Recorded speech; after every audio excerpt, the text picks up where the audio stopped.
What's up, everybody? Welcome back to the Casual Big Ten podcast. Today is, what is today? I keep forgetting. Monday, November 13th, 2023. My name is Kent Peterson. I'm the host of this show.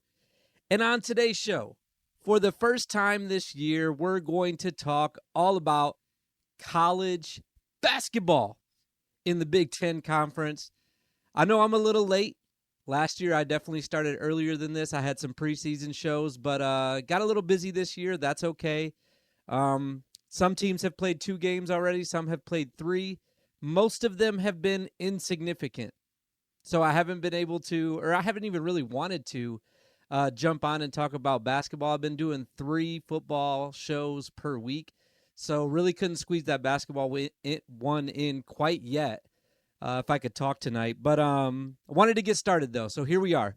My goal for this season and for the basketball shows is I'm going to continue to do the football stuff 3 times a week, usually around Monday, Wednesday, and Friday, and then at least once a week do one of these basketball quick hitter episodes where I'm going to talk about 5 topics that are happening in the Big Ten for basketball, and then kind of skip over all that other stuff because you don't really care if Purdue is playing St. Mary's School of the Blind. You don't care about that. And they won 120-54. I'm not going to talk about all those games, but what I am going to do is once conference play starts, I will have a little bit better grasp of how much time I'll have to do some more basketball stuff. And obviously, I'd like to do more than just 1 episode per week once we get into conference play for basketball. So that's what we're going to do. But this week, coming up, like I said, we have a show either tomorrow or Wednesday for the kickstart for Week 12 of college football for the Big Ten. I keep saying college. It's just Big Ten stuff. That's all I ever do. Week 12 for the Big Ten football stuff, and then on Fridays it's Bet Big, as always. We'll talk about the lines for this weekend. I think I'm going to have the Bet Big Boys come on for Bet Big Boys. That sounds cool. The Bet Big Boys come on for a basketball show. We're all basketball guys, all 3 of us. We've played ball together, and that's really what kind of like started this whole podcast is us 3 texting each other in a group for the last almost 10 years, probably 10 plus years, mainly about basketball. Hey man, are you watching Nebraska tonight? Look at this guy. Hey, look at what Rutgers is doing tonight. This is crazy. Is Michigan going to actually win it this year? I don't know. Stuff like that. We've been texting back and forth for the last 10 years, and I was like, man, I want to talk about this stuff to more than just you guys. So the basketball stuff really is what got us started. I say us, specifically me getting started with this whole account and the whole podcast and everything. So I'd like to have those guys on, too. That'd be cool if we can get those guys on sometime soon. Also coming up this week, some big games that are going to happen. I'm about to talk about some games that already happened, but coming up this week, we got some big games. Actually, right now, as I speak, I believe Michigan just tipped off with St. John's. That's going to be a pretty close game, according to the line. It's the first time Michigan hasn't been favored this year, so out of their 3 games, this should be a close game for them. Tomorrow, 3 top 10 games. They're not all top 10 matchups, but a game featuring someone from the top 10. We have Iowa at number 8 Creighton tomorrow. We have Illinois, who's also ranked number 23 right now. They're facing off. They're at home against number 4 Marquette. And then number 18 Michigan State, who was in the top 5. Talk about that more in just a second. They are playing number 9 Duke, and that is at the United Center. It's part of the Champions Classic. I think the other game is Kentucky and Kansas. Really good ball the next 2 days. And then later on this week, a couple of other decent matchups. We have Maryland traveling to Villanova. I believe Villanova is ranked too. I forgot to write that down. And then Butler, usually pretty good at basketball, is coming to Michigan State. And we'll see if they can bounce back, if you will. We'll talk, like I said, we'll talk about that more in just a second. In just a second, we'll talk about that. What I'm going to do today, like I said at the beginning, is before conference play starts, I'm just going to talk about 5 quick topics that are going on since the last pod. So next week when I get on, I'll have 5 new topics. And if I don't talk about your team this week, maybe I'll talk about them next week. like I said, don't want to cover every single game that's happened. I think there's been there's been 19 games already. Take a lot of time to go through each game, and most of the scores were blowouts. So I'm just going to talk about some of the big stuff that's been happening, and I'll rank it from 5 to 1. That's how I'll do it today. And the number 5 biggest topic that I wanted to mention is Michigan. I feel like Michigan, especially based on preseason projections from most people that I respect, has overperformed so far. Now, they've played 2 really bad teams. They played UNC Asheville, beat them 99-74. They played Youngstown State, beat them 92-62. Big wins. Teams looking pretty good. And just like other teams at Michigan, they've been doing it without their head coach, which is pretty impressive. Juwan Howard right now is recovering from heart surgery. Phil Martelli. I love Phil Martelli, by the way. Dude is like very gifable. I feel like anytime he's on camera, I always want to clip what's going on and make it into a gif. He's just like he's not, I shouldn't say he's funny. He's funny looking. But he's also a really good basketball coach. I think that when Phil Martelli is coaching the team, the actual basketball stuff, Michigan does better, because I've said this before. I said it last year, so it's been a couple months since I've said it. But Juwan Howard's not a good X's and O's coach. Great recruiter, great for the program. Dude can't coach basketball, so he needs somebody like Phil Martelli. Phil Martelli should be doing all the basketball stuff. If you want me to be blunt, he should be always doing the basketball stuff. But 2-0 without Juwan. Maybe the team's doing better without him. Tennessee transfer. I want to make sure I say this right. Olivier Kamwa. That sound good? Olivier Kamwa. 21 points a game so far. Doug McDaniel, 19 points a game. Both of those guys have looked really impressive. My boy Greg Waddell tweeted a video of Doug crossing somebody over. I think it was from the Youngstown game. Absolutely. I mean, his handles look like Kyrie at this point. Like, he looks really good. He looks like he's kind of locked in early on. And then Terrence Williams hasn't done anything to ruin any games yet. So if you're a Michigan fan, that is like really impressive. After 2 games, he hasn't made a major mistake that has cost them a game. So if you remember how their season ended last year during that Vanderbilt game in the NIT, that's got to be something to build on. Terrence not making any huge mistakes. Huge for Michigan. All right, the next team I want to talk about, and it's for the opposite reason, is Maryland. Here's Maryland's key players, I'm going to call it. They have a lot of them. This roster is stacked. Deshaun Harris-Smith, Jordan Geronimo from Indiana last year, Jameer Young, Julian Reese, Donta Scott, and a guy that I think is supposed to be pretty good is Noah Batchelor. They beat St. Mary's. They beat Mount St. Mary's. Okay. Good job. But then they turned around and they lost to Davidson. And even at that point, I'm thinking, okay, Davidson, Steph Curry. I don't know a lot about Davidson. I saw them play live in the tournament one time. Actually, me and Bet Big Brad went to that game. They played Wisconsin, of all people, actually. In that tournament game, Steph looked awesome. But I don't think Davidson has Steph Curry this year. I'm not sure about that. I'll have to double check, but don't think they still have him. And then yesterday, they played the University of Alabama at Birmingham. UAB lost that game 66-63. With all the guys that I just listed on that roster, that's not a game that you can lose. Can't lose that one. Can't lose that game. So Kevin Willard, got to figure some stuff out. You got to figure it. I'll just say it. You got to figure some shit out quick, because that roster should not be 1-2. And you have another big game coming up on Friday against Villanova. You're about to if you're going to play like you did the last 2 games, you're going to be 1-3. And that's before conference play. I looked at the rest of their schedule last night. They still have a lot of cupcakes. They still have a lot, I would say like 6 to 7 games that are for sure wins, okay? But then the rest of it's all Big Ten teams. Dude, you can't play like that in the Big Ten. Can't play like that in the Big Ten. Now, I'll be honest, I haven't watched a full game of theirs yet, so I haven't seen a ton of what the problem is yet. So I don't have the analysis that I probably should have as someone's doing a podcast about Maryland and telling them that they're bad.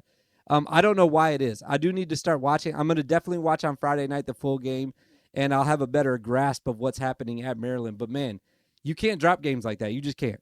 I don't care how good they are this year. You can't drop UAB, especially UAB. Come on, man. All right. Next team that I want to talk about, this is number 3 on my list. Maryland was number 4. Number 3 is Wisconsin. I talked about, I forget whose show I was on. I think it was Views from the Shot, the Ohio State show. I think it was on that show I was talking about this. AJ Storr, transfer, really good player, really fast player, can score in bunches.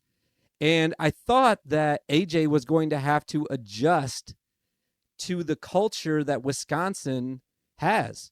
I mean, as far back as I can remember, those 10 years I was just talking about where me and B1G Wilson and Bet Big Brad have been texting each other.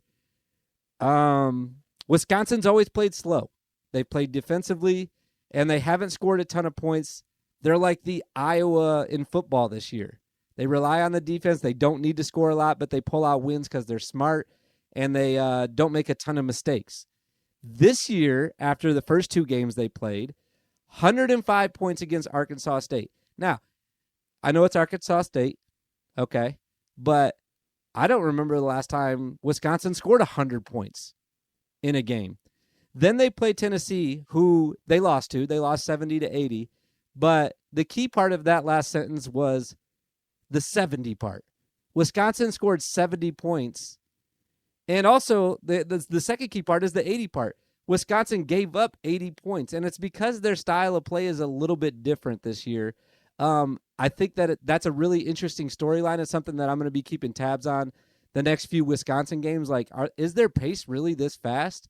And are they really trying to score this quickly? Or are they going to settle in after a few games and get back to that Wisconsin way, if you will? I don't think the culture is going to change that dramatically. I can't see it. I can't see them scoring 70 every game. I tweeted that out the other day. It's really confusing, I would call it, that a Wisconsin team could average over 70 points a game. And then I went and looked it up. They've been near 70 before, like in the last 7 years, I think is how far I went back. I think they were at 70 one time, and then they were at like 68, 67. But I think that this year at the pace that they're at, and especially because they scored 70 on Tennessee, I think they could be closer to 75, 76 points a game. And that would be a realistic number that would be really good for Wisconsin. It would be really fun. I would be a Wisconsin fan if, not saying I'm not a Wisconsin fan, I'm not actively cheering against them, but if they were playing at a more fun style to watch. Nobody likes to watch that. We're going to slow it down. We're going to play defensively, and we're going to play fundamental basketball. Dude, we want to see people score. That's what we want to see as fans, and that's what I am as a fan. I want to see people score. I don't really care about what the coaching staff cares about, which is just winning at any cost. And honestly, I think that style of play for Wisconsin has come back to bite them. They got to that national championship game that one year. But besides that, though, like usually they don't really make super deep tournament runs, do they? I'm trying to think back. Was that 2015 they went to the Natty? I can't remember, and I'm not going to look it up right now. I'm not. This is supposed to be a quick hitter episode. But I can't go a quick hitter episode without mentioning this team is Purdue. Purdue. Dominant. The one game I watched them play out of their 2, they're also playing tonight. I want to catch some of that game. By the way, Purdue was on Big Ten Plus last Friday, and I only caught the last 2 minutes of this game because my daughter had basketball practice and I coach her team. So wasn't able to watch this whole thing, but they had a British announcer calling the game on Big Ten Plus. I only heard him the last 2 minutes. Sounded great. What was his name?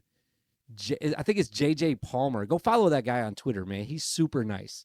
Super nice. And he sounded cool. I think there should be more British announcers. But anyways, I digress. Back to Purdue. Really good. It's because they have so much size. Obviously, it starts with Zach Edey, but it's not just him.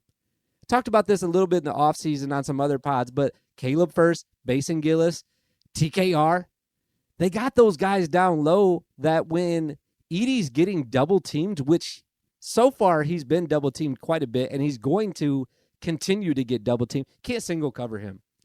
I don't think there's a guy in the Big Ten even that could single cover him. He's going to get double teamed a lot.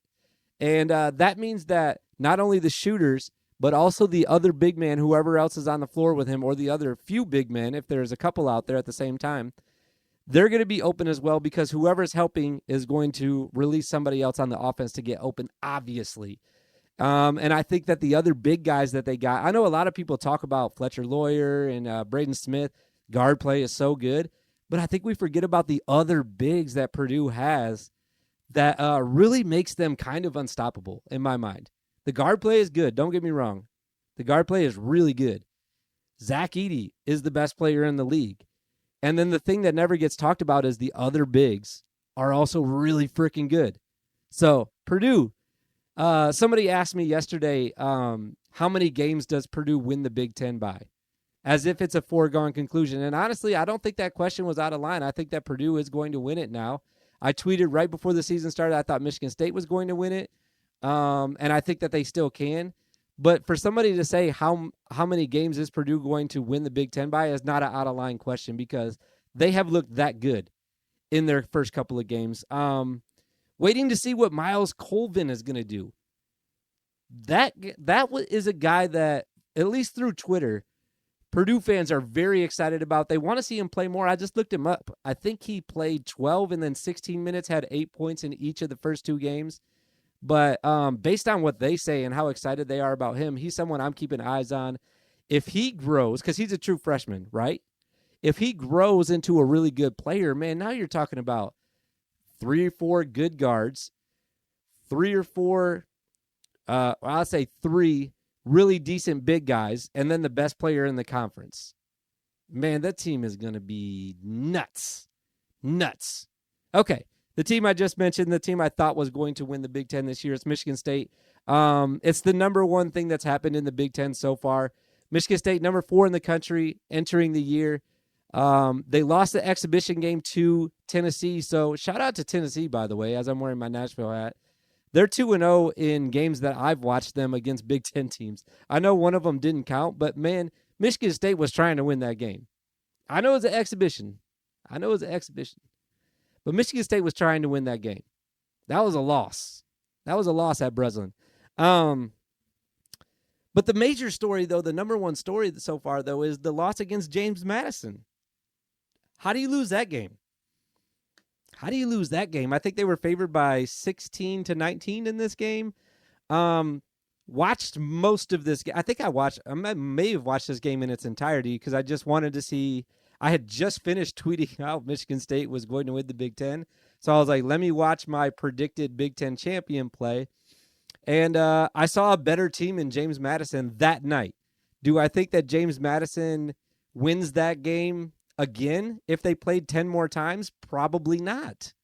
Michigan State was 1 for 20 from 3. They missed, I think it was 7,000 free throws that game. And really the only bright spot was Tyson Walker, who is one of, if not my favorite players in the Big Ten, he's one of them. He's got to be one of them. He had 35 points in that game, by the way. And then Tom Izzo said he didn't play well after the game, which still baffles me to this day. It's a tough loss. Anytime you lose at home, it's a tough loss. If it's a non-conference game that you're expecting to win, it's a really tough loss. It's not a tough loss for Michigan State, though. Tom Izzo has been there. He's built for this. In fact, I think if you asked him, he likes to lose these early games, a few of them. He doesn't mind if he loses 3 or 4 games. It doesn't matter. It's not like they're going to miss the tournament.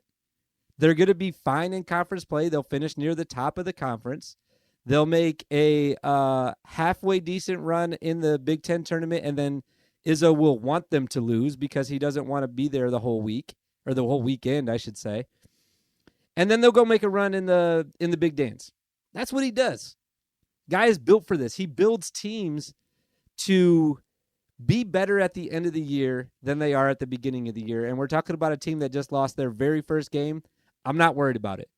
The roster's absolutely stacked. I think that they will turn it around, and I think that they'll be fine. And I think they'll be right near the top of the Big Ten, like I said, and they'll still make a run this year. Team is too talented. I know there's a lot of freshmen, but by the end of the year, those guys are all sophomores, basically. So I think that they'll be good. I still have high hopes for Izzo and the boys. All right, on my sidebar here, I put power rankings. I did one power ranking so far, and I was going to do another one last night, but then I noticed that like a few teams had played 3 games and then a few teams had only played 2. So I think I'm going to wait until midweek to do an updated power rankings because the ones that I would read right now aren't even true anymore. There's been a lot of movement. Like I had Michigan State ranked last at first because their only loss, they were one of the few teams that had lost. I think there was like after one game, I think there were only 4 teams that lost in the Big Ten, and Michigan State was one of them, and theirs was the worst loss, I thought. Theirs was the worst loss. So I had them ranked last, obviously. Kind of tongue-in-cheek there because they're not the worst team in the Big Ten. But I will do an updated one on Wednesday. I forgot to take that off my sidebar, but we'll do that on Wednesday. And then I'll be back next week with another basketball episode. Appreciate everybody listening. Been doing these live shows. If you caught me live or if you're still listening live on YouTube, I appreciate you. Appreciate you. And if you're listening in a podcast mobile device, appreciate you too. Go ahead and give me a little rating. That would go a long way in my heart. I would appreciate that. Make sure you're following on Twitter or X. So we're going to start calling it X. I'm not. It's Twitter. It's at Casual Big Ten on Twitter. YouTube is at Casual Big Ten. So if you want to see what I look like when I'm talking, if you're listening on the podcast, go subscribe on YouTube. I am very close to 100 subscribers, which has been a huge goal of mine. And I don't do anything on YouTube other than post the videos and then ask everybody when I'm recording them to subscribe. So that would be nice if you guys want to go subscribe. I appreciate you. Appreciate you. We'll be back on Wednesday with a Kickstart episode. Back on Friday with Bet Big Brad and B1G Wilson. We will see you guys on Wednesday. We'll see you guys on Friday. Hell, we'll see you guys in the future.